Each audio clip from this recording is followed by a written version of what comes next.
is regulated by various laws, including the Crops Act and Agriculture and Food Authority Act 2023. Is further aware that the Agriculture and Food Authority is charged with the responsibility of regulating the importation and exportation of sugar in the country in accordance with the law, noting that the importation of sugar is also negotiated within the regional trade blocks, fireworks and agreements to enable the country to meet the demand of sugar. Further, noting that individuals or entities are allowed to import. You shouldn't leave the chamber. We just only allow those who need to come in. Thank you. Introduction of comprehensive health education as a core subject in school. That's a motion brought by the Honorable Jane Minor, who says that improving public health is a fundamental responsibility for the government, and it's imperative to address pressing health problems facing the young people, including poor sexual and reproductive health, inadequate knowledge and information regarding sexual health, and protection against sexual transmitted infections. She was concerned that the current state of adolescent health training programs is inadequate and fragmented, resulting in limited access to healthcare information and services by the youth in the country. Today, also in the motion, we have the policy for provision of mental health services in all healthcare facilities, sponsored by Honorable Mishi Mboko, that says that the Constitution provides that everybody has a right to the highest attainable standard of health, including the right to healthcare services, saying that mental health is a key of determinant overall health and social economic development, recognizing that the Constitution assigns to the national government the responsibility of matters of health policy, concerned that according to the World Health Organization, mental and neurological disorders are common and about 10% of the global population suffer from at least one mental health disorder at any given time. Also, Honorable Caleb Amisis brought a motion implementation of first aid training as a core subject in school. Also, the motion on establishment of national fund to support victims of gender-based violence, brought by Honorable Mary Emase, saying that Article 29 of the Constitution provides the right of every person to freedom from any form of violence, further aware that the gender-based violence is a serious violation of human rights, with records indicating that 1 in every 3 women will experience sexual or physical violence in the lifetime, noting that according to the UN Refugee Agency, gender-based violence includes sexual, physical, mental and economic harm inflicted in the public or in private, and may involve threats of violence, coercion and manipulation in form of intimate partner violence, sexual violence, child marriage and female genital mutilation. She further notes that timely response and effective post-management of GBV incidents is critical in curbing the effects of these incidences to victims at large. Also, another motion brought by Honorable Naomi Wako, the Member of Parliament, on urgent actions to address the recent surge in road accidents in the country. Noting that the National Transport and Safety Authority Act 2012 provides for the establishment of the National Transport and Safety Authority. She further went that the authority, in line with Section 4 of this Act, plays a critical role in ensuring the provision of safe, reliable and effective and efficient road transport services, concerned that there have been alarming surge in road accidents in the recent past, resulting in loss of lives, injuries and damage to properties.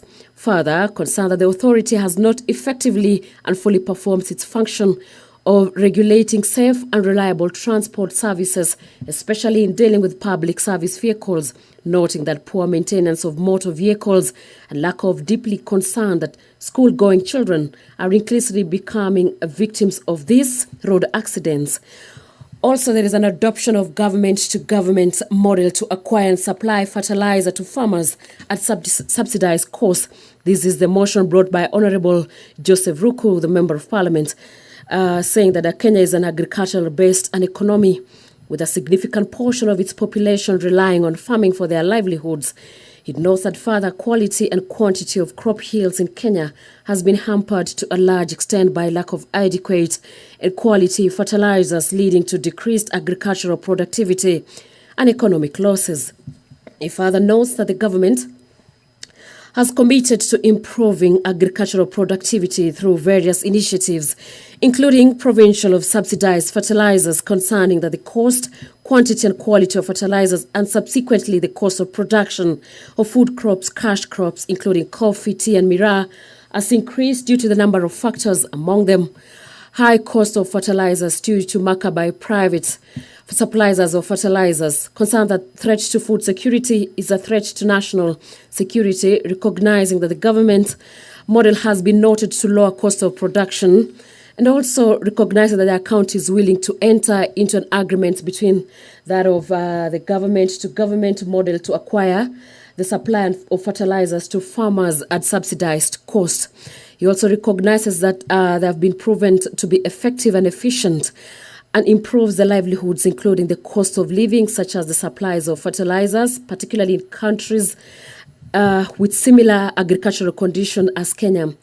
The House will resolve that the government, through the Ministry of Agriculture and Livestock Development, adopts that the government-to-government model in the acquisition and supply of fertilizers by identifying potential partner countries that have surplus and quality of fertilizers and corporate units like the Kenya Tea Development Agency, KTDA, Coffee Board of Kenya, Kenya Planters Corporation, KPCU, Kenya Grain Growers Corporations, and among others like those of the tea growers and Pyrethrum Board of Kenya. Also, in person to according to Standing Orders 34 of lack of quorum, the quorum has been achieved in the House, and we will be directing you to the plenary of the House where the proceedings of the day are set to begin. The proceedings will be chaired by the Deputy Speaker of the National Assembly, Honorable Gladys Boss-Cholet, who will be bringing us up to speed with the proceedings of the days, which include the motion on the banning the growing of the eucalyptus trees in the country, that of establishment of strategic grain storage reservoirs and silos in close of proximities to smallholding farmers, the motion on development of policy and funding for junior secondary school that has been brought by Honorable Joseph Ruto, the Member of Parliament, the Equalization Fund and Appropriation Bill, that is the Senate Bill number 3 of 2023, which will be brought by the chairperson. You may now stop the bell.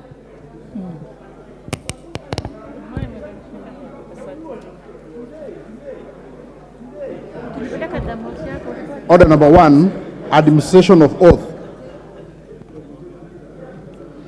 Order number 2, communication from the chair. Order number 3, messages. Order number 4, petitions. Order number 5, papers.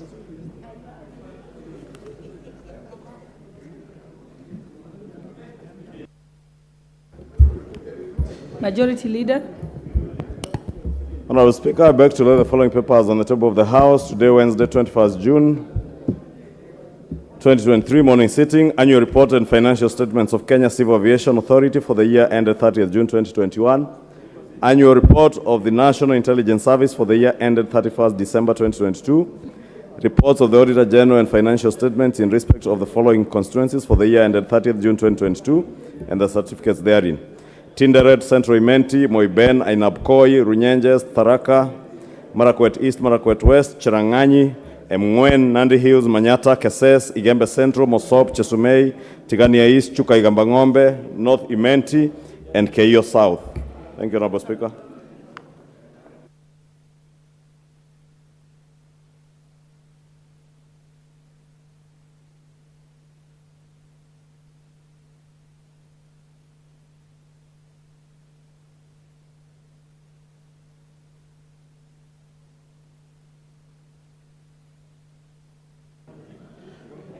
Order number 6, notices of motion. Order number 7, questions and statements. Order number 8, procedural motion, exemption of business from Standing Order 40, paragraph 3. What is your point of order, Leader Minority? Madam Speaker, sorry, I was at the table. I wish I was here earlier. Madam Speaker, I'm just rising to raise an issue which perhaps may require the intervention of the substantive speaker. But since you are sitting on the chair, I'm sure you are equal to the task. Yeah. Madam Speaker, yesterday afternoon, it must have come to the attention of members, perhaps some members, of some not so desirable occurrences within the presence and outside the presence of Parliament. I want just to take you, Madam Speaker, to Article 118 of the Constitution. And at Sub-Article 1, Parliament shall conduct its business in an open manner, and its sittings and those of its committees shall be in public. At B, it will also facilitate public participation and involvement in the legislative and so on and so forth. Now, Sub-Article 2, Parliament may not exclude the public or any media from any sitting unless in exceptional circumstances the relevant speaker has determined that there are justifiable reasons for the exclusion. Madam Speaker, I don't want to go on and on. The point here is that, Madam Speaker, yesterday at around 1:32 p.m., there was unseemly commotion at the gate of Parliament and within the precincts of Parliament, along Parliament Road and I think Le Selassie or Harambee Avenue. Madam Speaker, to an extent that the police were firing tear gas canisters, whose effect actually permeated the presence of Parliament, including my own office, and affected my own staff and everybody else. Madam Speaker, what I've been briefed is that some members of the public, I think in anticipation of the debate on the finance bill, had come to Parliament, to the presence of Parliament at the gate, to, of course, either show solidarity with the members of Parliament or express their feelings about the bill, Madam Speaker. They are essentially, I think, picketing within the meaning of picketing under Article 37 of the Constitution. Madam Speaker, why I'm raising this issue is that we need to set the record straight. I don't think we want, as a Parliament of the Republic of Kenya, to act differently from other parliaments of the world, at least of the civilized world. The world over, Madam Speaker, parliaments are known as public spaces, public utilities, public institutions that the public access at will. This happens even at the Capitol Hill in the US, everywhere. You go to Westminster Bay in the UK, everywhere, including some cities in Africa. Madam Speaker, I want you to make a ruling. A ruling, Madam Speaker, to guide first and foremost the House, but more importantly the police. Because if we allow this precedent that was set yesterday to have its way, we are going to basically be telling Kenyans and the world that this House or this Parliament of the Republic of Kenya wants to isolate itself from the very public it's supposed to be serving. Madam Speaker, what is it what kind of threat was the police or was the public, an armed public, going to pose to the House or anybody else by simply coming close to Parliament and picketing and cheering and even jeering, Madam Speaker? We cannot afford to be seen to be complicit in the gagging of the public when they're expressing their views on issues which they feel are pertinent, Madam Speaker. The public must be allowed to not only access Parliament, but also to picket around it, at will. At will. Madam Speaker, I am raising very serious issues, and you know my friend doesn't understand. Yes. He has no capacity to understand what I'm trying to do. Yes. Madam Speaker, we have come a long way as a country. Kenyans went to the trenches. Kenyans went to the trenches to be able to attain the kind of freedoms we have currently under the Constitution. We must jealously guard those freedoms that are enshrined in the Constitution. Yes, your point of order. Madam Speaker, thank you. Nobody has completed. Have you completed? Okay, let me conclude. Yes. So, Madam Speaker, I simply want to urge you, and let us be tolerant. Let us be tolerant, members. You know, in this house, we have been here with my friend Kimani Chungwa and others. Today, you are there shouting to please people in executive. Tomorrow, you will be here crying. I'm telling you, we have seen it all here. So, Madam Speaker, let us not to be seen to be people who are curtailing the freedoms and rights of Kenyans as enshrined in the very, very progressive Bill of Rights in our Constitution. Thank you, Mr. Speaker. I submit. Thank you, my minority leader. Majority leader. Thank you, Honorable Speaker. And let me just begin first by agreeing with the leader of minority that one, it's good for us to conduct ourselves with some decorum, allow each other to be heard. And as he rightly says, today you may be here celebrating. Next time you'll be on the other side crying, like Opio and I is crying today. And only 9 months ago, Madam Speaker, you know, Opio and I then sitting where John Buddy is sitting, and he used to also like that corner there, would be cheering as John Buddy celebrated very major atrocities against us and the Kenyan people. But I don't stand here to celebrate atrocities against anybody. And I don't celebrate any travesties on the justice of the people of Kenya. And Parliament, as Opio and I says, is an open place to members of the public. However, Honorable Speaker, we live in a civilized democracy.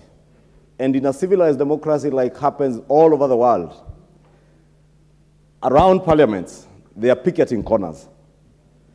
Around the world, parliaments, including the Parliament of the Republic of Kenya, members of the public are allowed into the public gallery, and with the Speaker's permission, even to the Speaker's gallery, to be able to watch and follow the proceedings of the House. And in this endeavor to have an open parliament for the welfare of society and the just government of the people, that is why even our debates are televised live by the parliamentary broadcast unit to ensure that Kenyans from wherever they are, even from the comfort of their homes, they can be able to follow debate. But that, Honorable Speaker, doesn't mean that we live in an island. And it's only yesterday or the day before, I think it was on Thursday or yesterday, that the Speaker reminded us about our own safety within the precincts of Parliament and more so within these chambers. And he reminded us about the bombing of parliaments around the world, I think in Beirut, in Lebanon. You remember most recently in Burkina Faso, mobs taking over parliament and burning parliament, the parliament of Burkina Faso. And I say we don't live in an island, Honorable Speaker, because we have seen what those who associate with Opio and I, my minority leader, believe to be peaceful protests and peaceful demonstrations. And therefore, if the police in their wisdom feel it is not secure to allow people who purport to be picketers or demonstrators or peaceful demonstrators around and within the precincts of Parliament to protect the Honorable Opio and I, or to protect the Honorable Mwenje or the Honorable Owen Bayer, it is within the right of the police to exclude anybody who they feel is a threat to our national security and the security of members of Parliament, including the Honorable Opio and I, our leader of minority, who must at all times be protected because of the many things he needs to be protected against. And that is why the government of Kenya, through the Inspector General of Police, has even provided a number of bodyguards. I think a minimum of 14 bodyguards, the Honorable Opio and I, as leader of the minority. Yes, you may not know it, John Buddy. The leader of minority is entitled to 14 bodyguards, guarding even his residences, both in the village, in Nairobi, and elsewhere. Therefore, Honorable Speaker, if the police have opted to ensure the leader of minority and the leader of majority and each and every member of Parliament is protected by the police, even our staff working in this house, Honorable Speaker, deserve protection. And therefore, we should not take it that anybody is precluding people from following the proceedings of the House when the police do what they want to do. And I want to speak to those people who are being mobilized to come and attempt, because, Honorable Speaker, I am also in the know, having engaged with a number of intelligence officers around this House. And you know there are enough intelligence officers in, outside, and around this House, Honorable Speaker, that there are people who are being mobilized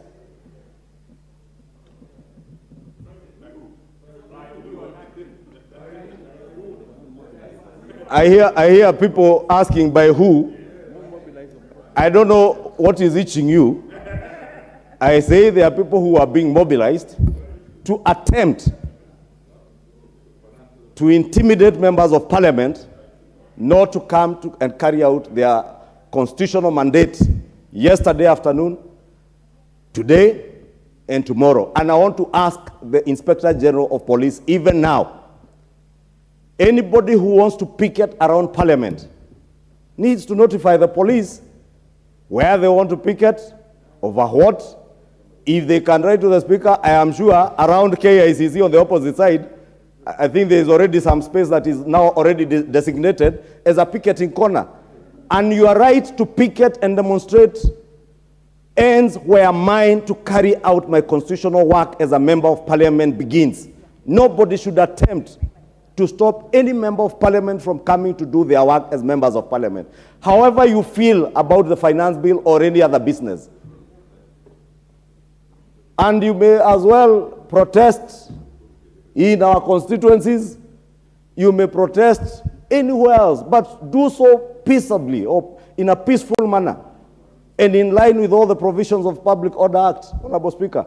Therefore, I don't want to take that there was any sinister move in excluding people who the police and the Inspector General of Police felt were a threat to the security of members of parliament. Because above anything else, Honorable Speaker, our own safety here, as the Speaker said, the substantive Speaker said yesterday, is paramount. And that's why the Speaker even yesterday was pleading with us, even as we walk in. As I walked in here, I stood there and allowed the Sergeant-at-Arms to carry out a body search on me. I was hoping the Speaker yesterday would name the member who was threatening to strip, because a Sergeant-at-Arms has asked her to be searched. Because members, as the Speaker said yesterday, we must be careful. If we lose any one of us here because of a bombing, or somebody walked in here with a gun. I remember in the last parliament, there was an incident where a member was seated behind me here and was said to have carried a gun. So the things that we are talking about, Honorable Speaker, are not things in the air. Honorable Speaker. Honorable Speaker, you need to protect the Honorable Babu Owino. Babu Owino has never carried a gun into the chamber. Babu Owino has only carried guns elsewhere. Therefore, you need to make sure that Babu Owino does not walk in here with a gun. Or indeed Kimani Ichung'wah doesn't walk in here with a gun. Or anything else, even a grenade, Honorable Speaker. Therefore, Honorable Speaker, I would beg that we do allow our security agencies to secure us, but to tell that, and saying all the owners are part of the propaganda machinery against them. And I also want to assure the people of Kenya, even as they picket, even as they express their views, as I said during the second reading, a lot of the misinformation, lies and propaganda, including that on Kamehameha FM, what you are being told is not true. Nobody will die because this finance bill has passed. Nobody will get hurt because this finance bill has been passed by this House. And I want to ask the Honorable Robert Bui also, this afternoon, be ready to vote for those progressive clauses in that bill that you think will be beneficial to the people of Kathiani. Those that you think are not beneficial, I want to ask you to bring amendments and not to play to the gallery. Honorable Speaker, let me end it there because we have very important business ahead of us, and I don't think this was a matter for debate. I just want to respond to my good friend, the Honorable Pio Andai, to assure him that he is secure, he is safe. But as much as you are safe, please do not organize anybody to preclude me from coming to the house, or any member of Kenya Kwanza to be intimidated, or any member of Azimio to be intimidated by those who support this bill from coming to oppose this bill on the floor. Babu Owino should have the freedom to come and oppose this bill on the floor. And I know those who are not in the house, like my friend, the former leader of minority, the Honorable John Buddy, gets very excited because he needs to be seen that he is opposing this bill. Those who never voted for second reading in Azimio need to be seen and to be heard that they are opposing this bill. Because if they are not seen and heard, you have seen the kind of letters they are getting from ODM. And ODM also, as a political party, Honorable Speaker, must stop intimidating its members. They must stop. Members have the freedom of conscience to vote as they want. No! I do not want to name you Lillian Gogo. ODM must protect its members. Stop intimidating members of parliament. Order, members. They must be... Order, members. Order, members. Order, members. I'll give a response to member for Lugari, Nabwera, Nabi. I've given you the mic, member for... Order, members. Thank you. Order, members. Kaa chini wewe. Give the opportunity. Thank you, Madam Speaker. Member for Lugari, your hand was up. Thank you, Madam Speaker. Madam Speaker, I want to raise two critical things. Number one, Madam Speaker, we have a duty to protect the Constitution and the integrity of this House. The most important thing that Honorable Andai raised is, Madam Speaker, the issue of throwing tear gas into the presence of Parliament when there was no threat at all. That is the issue. Secondly, Madam Speaker, I was out there when police were blocking people. Those people were not armed. In fact, I walked. Because they had blocked the road, I left my car and walked peacefully up to this place. Madam Speaker, it is not fair. It is not fair for the majority leader to insinuate that Kenyans who are peaceful are always rowdy. It is not fair to the public who have sent us here if they want to participate by picketing, observing, they be blocked by police. Madam Speaker, I want to confirm that all of us want to have a sober debate. But it's also unfair for the majority leader, in responding to Wandai, to turn it into an ODM Kenya Kwanza issue. That is very, very unfair. We can't allow it.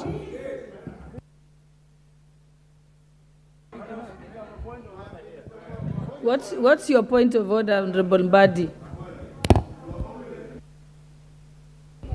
Madam Speaker, kindly, I want to appeal for sober debate on this matter.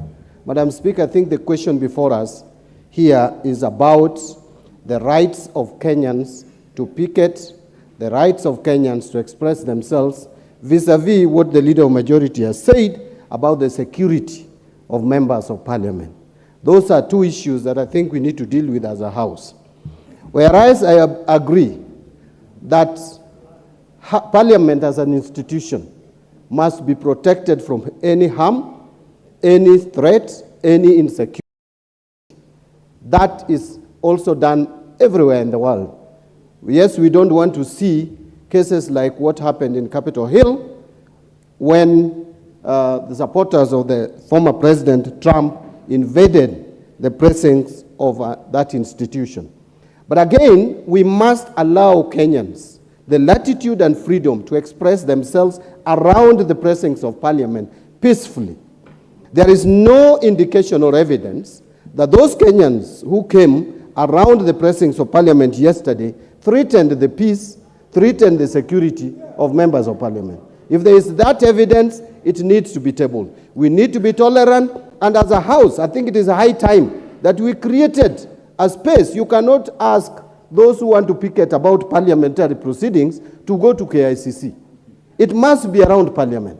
And Madam Speaker, we have been very tolerant. In fact, at the gates of parliament, we have seen Kenyans coming even with pigs and calling us pigs. We never beat anybody. We allowed them to picket. And in fact, Madam Speaker, during my tenure as minority leader, and it is very unfair for majority leader, who is a very good friend of mine, even at personal level, to come to the House and tell Kenyans that when I was minority leader, that I was cheering the tribulations of other members. I think that is unfair to me. I am one member of parliament. I am one person who power has never gone into his head.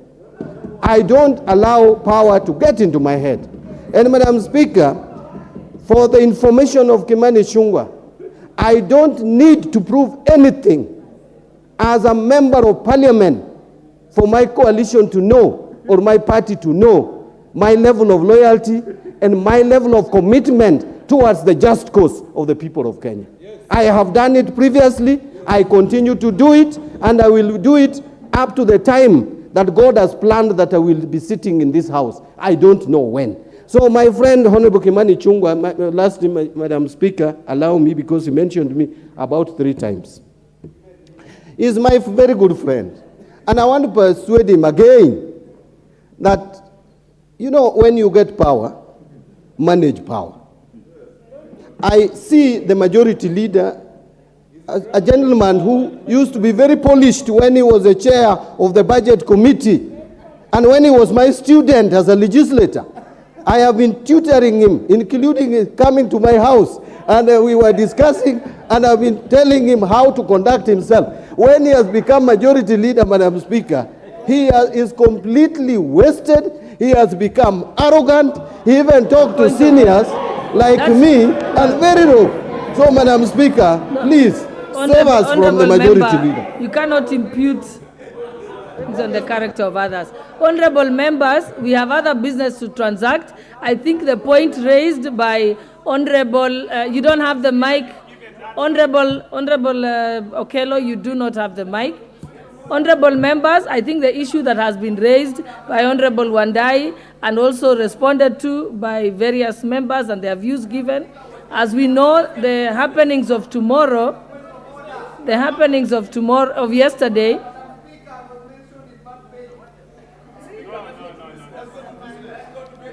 Honorable Babu Owino, you do not have the mic. You're out of order. You have risen without permission. No, Honorable Babu. No.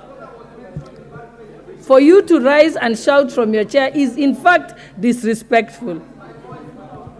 Honorable members, like I said, we have already, this matter has been ventilated sufficiently. Everyone has given their views. Unfortunately, I'm unable to make any decision on it now because I do not have the facts.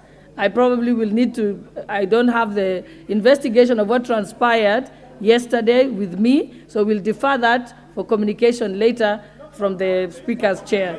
So I think now we will move back for efficiency of Parliament. We need to move back. Yes, I know that. That's why the matter is not properly before the House, and therefore there is no need to debate on it. We shall have opportunity to debate on it later. So right now, let us move back to order number 5. Papers, budget, chairperson, budget committee. Thank you very much, Honorable Madam Speaker. Honorable Speaker, I beg to lay the following papers on the table of the House today, Wednesday, 21st June 2023. Report of the Budget and Appropriations Committee on its consideration of the Bureau bills. 1. the Equalization Fund Appropriations Bill, that is Senate Bill number 3 of 2023, and number 2, the County Allocation of Revenue Bill, that is Senate Bill number 16 of 2023.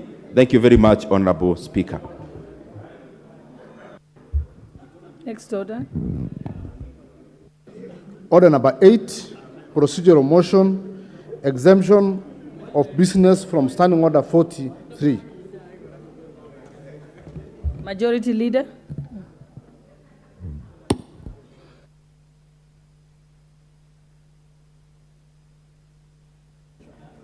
Order number 8. Honorable Speaker, I beg to move that this House resolves to exempt business appearing as orders number 9, 10, and 11 in today's order paper from the provisions of Standing Order 43, being a Wednesday morning, a day allocated for business not sponsored by the majority or minority party, or business sponsored by a committee. Honorable Speaker, as I've said, this motion is just a procedural motion to allow debate on one, consideration of the supplementary estimates 2 for the financial year 2022-2023. We also have the County Allocation of Revenue Bill, Senate Bill number 16 of 2023, and the Equalization Fund Appropriation Bill, Senate Bill number 3 of 2023.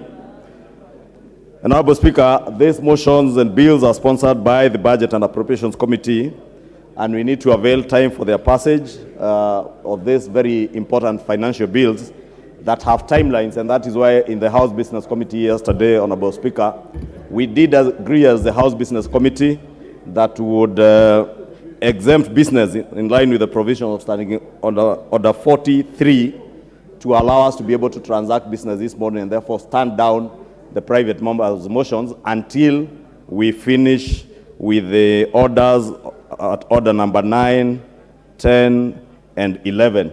And Honorable Speaker, that does not mean should we be able to finish them in time, because I can see we have slightly less than 3 hours to transact those bills. Honorable Speaker, in case we are able to finish, there are also other motions lined up, but looking at the time, Honorable Speaker, we may not have time for this. Honorable Speaker, even as I call on a seconder to second, if you indulge me, since my good friend, the Honorable John Buddy, alluded to the fact that I could be arrogant, and he knows, and I've been to his house, and he knows what I went to do in his house. And he knows it had no tinge of arrogance, but he knows I am a person who believes in the truth, and at times, people like John Buddy will mistake being told the truth for arrogance. But I have no tinge of arrogance, but I have a penchant for the truth and saying it as it is. Therefore, Honorable Speaker, even I say as it is, I will ask that he bears with me. And it's obvious, at times students become better than the teacher. And it better not be a problem to the teacher when the student became better than the teacher. Honorable Speaker, allow me to ask my good Deputy Whip, the Honorable Naomi Wako, member for Marsabit County, to second.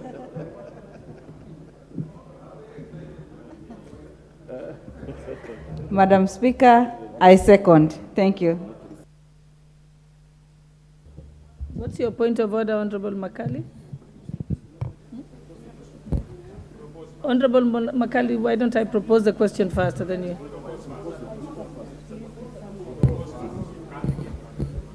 Honorable Makali, please give your point of order after. It has been seconded. That's what I said, yeah.